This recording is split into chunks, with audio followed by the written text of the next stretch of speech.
Inside was an offer that could change the course of a nation, and the long-term consequence, if accepted, would be devastating. He had not risked his life to overthrow corruption, only to become another puppet. He was a soldier, and soldiers do not negotiate away their mission. Every line, every demand, every dollar offered. For decades, African leaders had kept such dealings in the shadows. But this time, the silence was broken in the open. The question reached far beyond Burkina Faso. If one young leader could say no, what would happen if an entire continent did the same? This story does not begin with a war. It begins with a letter, a choice, and a refusal to sell the soul of a nation. That single decision set in motion consequences that would be felt in Tel Aviv, in Paris, and even in Washington. 3 weeks before the press conference, the atmosphere inside the presidential compound had been tense. Security reports showed unusual activity, foreign consultants moving quietly, contracts renewed without transparency, and sudden pressure from so-called friendly advisors. Then came the letter. The offer was stunning, $1.2 billion, more than the nation's annual budget. But it came with a condition. Stop criticizing Israel's policies, ease pressure on their allies, and convince other African leaders to soften their voices.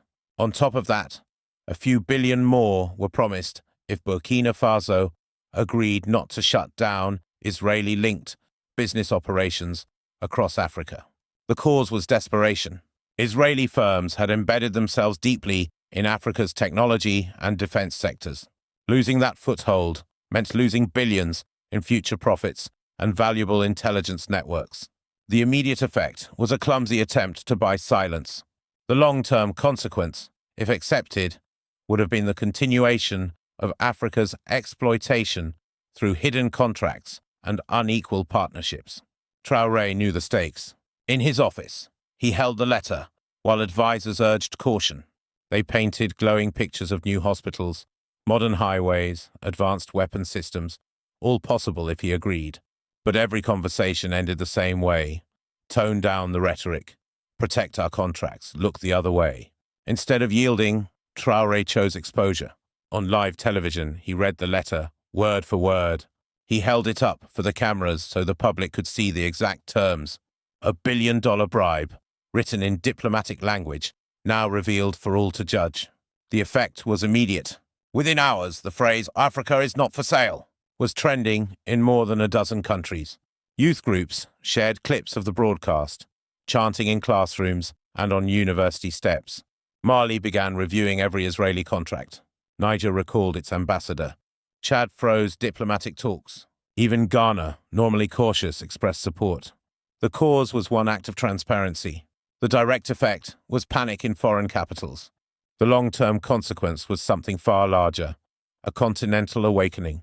For the first time in decades, Africa was saying no with one voice. But the most powerful reaction came not from governments, but from the people. In Senegal, students marched with banners demanding transparency in all foreign aid. In Kenya, young activists launched campaigns questioning their country's ties with outside powers. Artists across West Africa painted murals declaring that dignity cannot be bought. Journalists who had covered Africa for decades admitted they had never seen anything like it. A leader exposing an offer of billions in public, choosing shame for his suitors instead of silence for himself. It was a gamble, but it was also a turning point.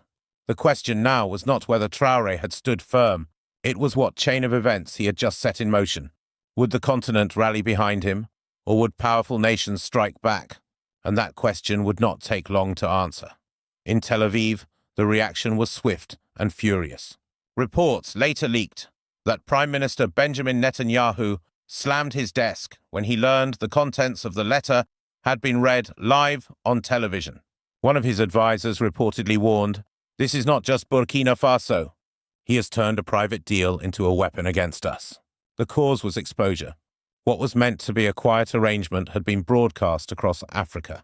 The immediate effect was political panic in Israel.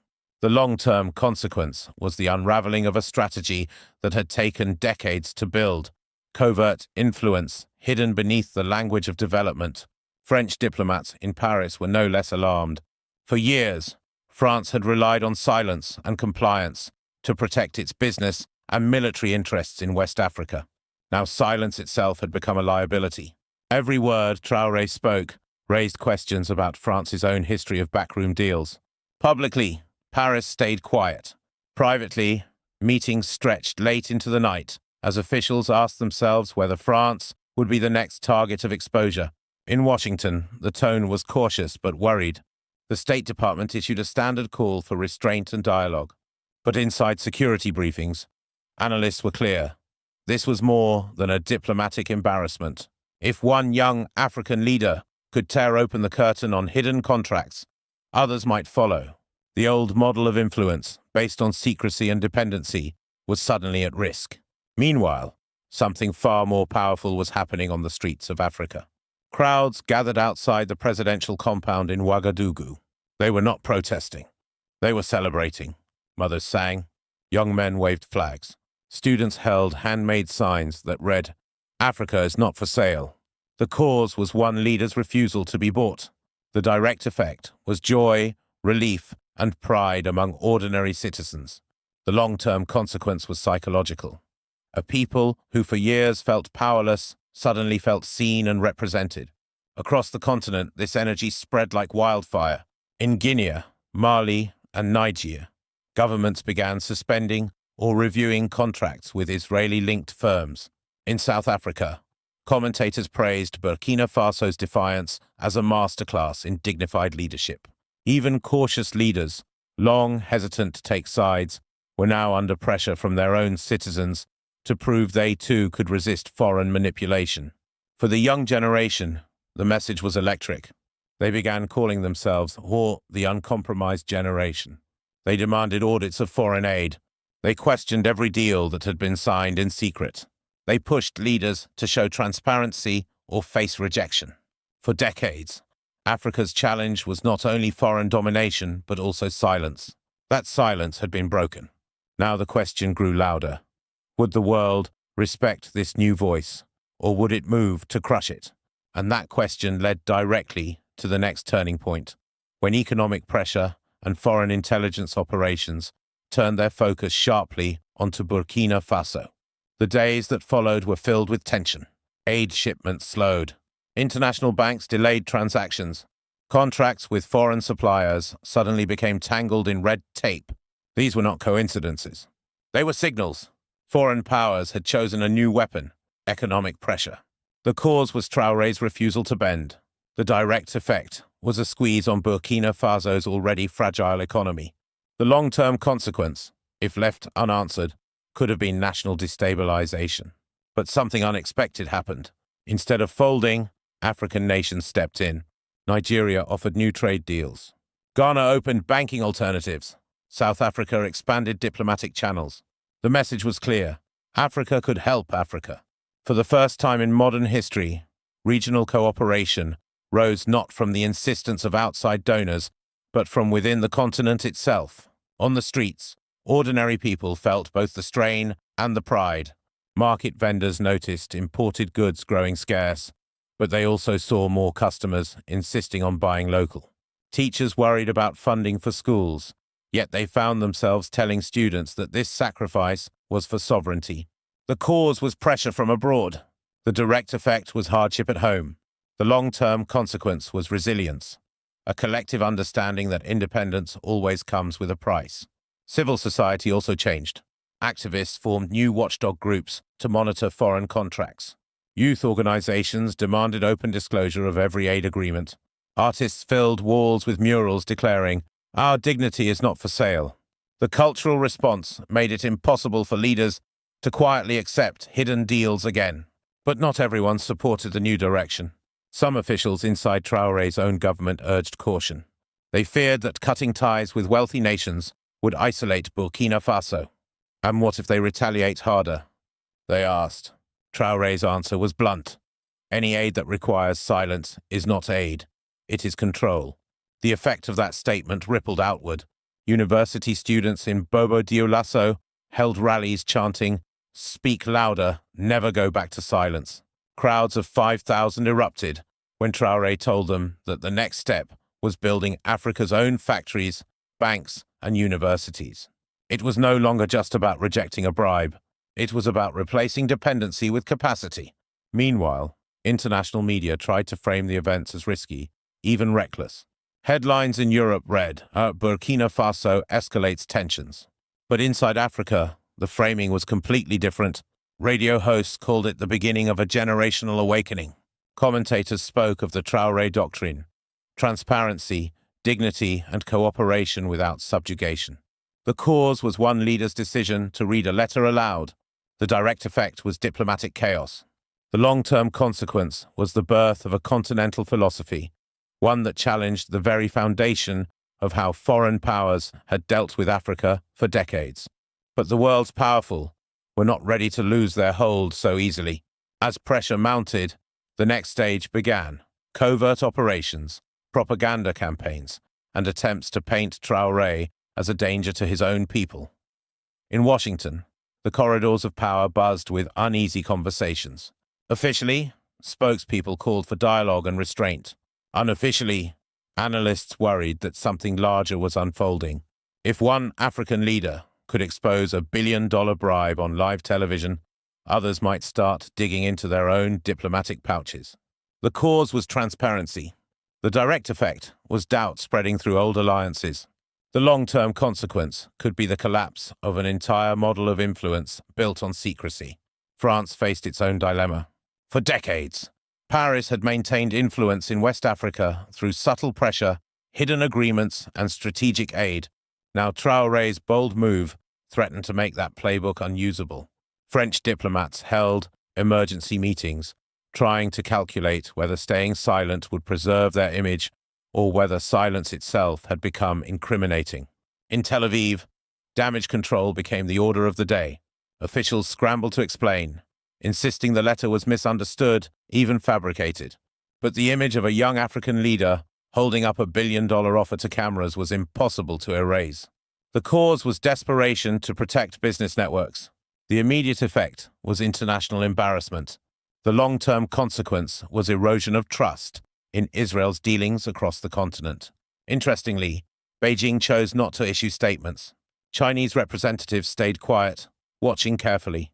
They understood something many in the West did not. The new African conversation was about respect. Not manipulation, not patronage, but equality. Silence, in this case, was a strategic choice. Meanwhile, American intelligence briefings raised alarms. What if the African youth movements, inspired by Traoré's speech, spread faster than expected? What if governments once considered stable allies began facing protests demanding contract audits and transparency? The cause was a speech in Ouagadougou. The direct effect was students marching in Nairobi and Dakar. The long-term consequence might be a shift in Africa's alignment, away from old partners who relied on secrecy. Back in Africa, the phrase, "Africa is not for sale," continued to echo. University debates framed it as a moral line. Churches and mosques repeated it as a matter of dignity. Even markets used it as a slogan for locally made goods. What began as outrage at a bribe had turned into a cultural movement. For the United States, the challenge was clear. Should Washington double down on traditional methods, quiet deals, economic leverage, military aid, or should it adapt, treating African states as equal partners with real sovereignty? That choice had not yet been made. But the clock was ticking, and beneath all the statements, all the silence, and all the denials, one reality became obvious. The old playbook no longer worked. The next chapter would show whether global powers could adapt, or whether they would try to crush what they could not control. The Sahel is one of the most fragile regions on Earth. Stretching across Africa's midsection, it faces constant threats from armed groups, food insecurity, and economic instability. For years, foreign powers used these vulnerabilities as leverage. Aid was tied to silence. Military support was linked to loyalty. But after Traoré's revelation, that balance has begun to shift. The cause was one act of defiance. The direct effect was exposure of hidden influence. The long-term consequence is still unfolding, but it points toward a future where Africa may finally chart its own course, or face heavy retaliation for daring to try. In the next 30 to 90 days, the risks are clear. Burkina Faso will likely face tighter economic restrictions, delayed international payments, and targeted propaganda designed to weaken domestic support. Foreign intelligence services may test the country's defenses through covert operations. At the same time, there will be opportunities. Regional trade agreements are already being discussed. Civil society is pushing for greater accountability. Youth movements are spreading across borders, demanding that their leaders follow Traoré's example. For the United States, this moment carries lessons. Stability is not built on secret bargains. True security comes from respect, transparency, and partnerships rooted in dignity. The question is whether America will recognize that before it is too late. For ordinary citizens, both in Africa and abroad, the deeper question remains, what do we owe the next generation to keep them safe and free? If billions were offered to buy the silence of your town, would you accept, or would you protect your children's future? Traoré's answer was clear. Africa is not for sale. Its leaders are not for purchase. Its dignity is beyond price. That refusal has already awakened millions. Now, it is up to all who care about justice and stability to decide whether they will support this awakening or watch as old powers try to crush it. May wisdom guide those choices. May dignity protect all families. And may the courage of one young soldier remind us that even in a fragile world, sovereignty is worth defending. In the dust-filled heart of the Sahel, a story has unfolded that few expected and none can ignore. Israeli Prime Minister Benjamin Netanyahu, a man known for his firmness on the global stage, reached out to the young leader of Burkina Faso, Captain Ibrahim Traoré. On the surface, it looked like a routine diplomatic call. But what lay beneath was far more dramatic. A request born out of fear, a refusal born out of principle, and consequences that are already reshaping both Africa and the Middle East. The cause was desperation. Israel, facing growing criticism for its policies and sensing its business networks in Africa under pressure, needed a new ally. The immediate effect was Netanyahu reaching directly across borders, appealing to a nation that most of the world rarely discusses in headlines, but the long-term consequence was something far larger.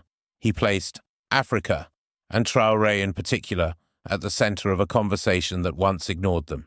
From the very beginning, the balance of power was unusual. Netanyahu, the seasoned statesman, represents decades of global influence. Traoré, the young soldier, represents a new African generation unwilling to bend. The cause was one leader's demand for respect. The effect was silence from traditional power brokers. The long-term consequence is that Africa's dignity is no longer negotiable. Inside Ouagadougou, Traoré weighed his response carefully. For years, foreign powers have approached African states with offers wrapped in the language of aid and partnership. But behind those words often lay hidden conditions. Support this policy, remain silent on that issue. Protect our investments at your expense. The cause of these offers was not generosity, but calculation. The immediate effect was short-term money or equipment. The long-term consequence, repeated across generations, was dependency. This time, however, the script played differently. Traoré refused to accept conditions disguised as cooperation. The cause was his conviction that sovereignty cannot be bought. The effect was his firm but no to Netanyahu's request.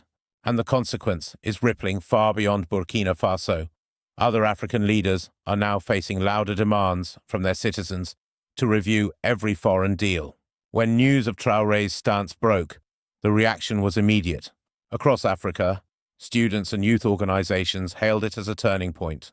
They called themselves the uncompromised generation. The cause was one leader's transparency. The effect was protests, art, and public debate, spreading from West Africa to East Africa. The long-term consequence may be a permanent cultural shift, where African dignity is defended not just by governments, but by ordinary citizens. In Paris, French diplomats called emergency meetings. In Washington, analysts wondered aloud if this would spread. In Tel Aviv, Netanyahu's circle struggled to contain the embarrassment. Each of these reactions followed the same law: cause and effect. The cause was Traoré exposing what was meant to remain secret. The immediate effect was panic in foreign capitals.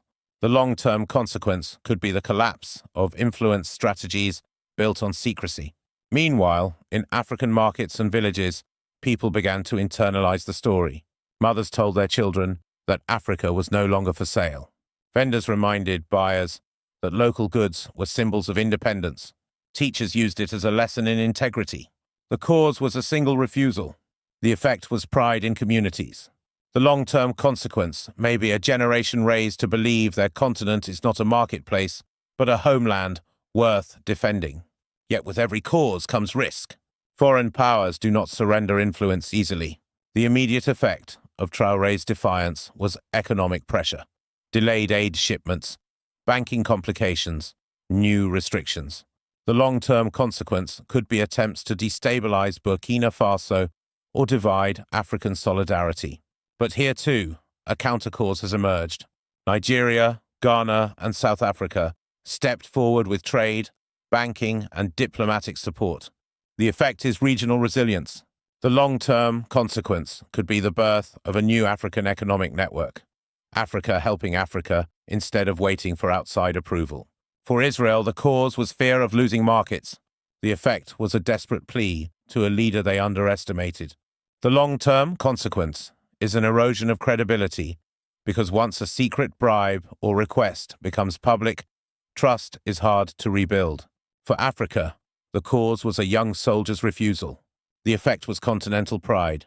The long-term consequence may be a realignment of global diplomacy, where African voices are no longer treated as background noise, but as central players. Now, at the end of this story, the lesson is clear. Cause and effect are not abstract theories. They are lived realities. When power tries to buy silence, the effect is resentment. When a leader says no, the effect is awakening. And when an entire continent begins to act on dignity, the consequence is nothing less than transformation. Netanyahu's plea may have come too late. The cause was years of treating Africa as a market instead of a partner. The effect is today's defiance. The long-term consequence is tomorrow's independence, where Africa stands not as a subordinate, but as an equal on the global stage.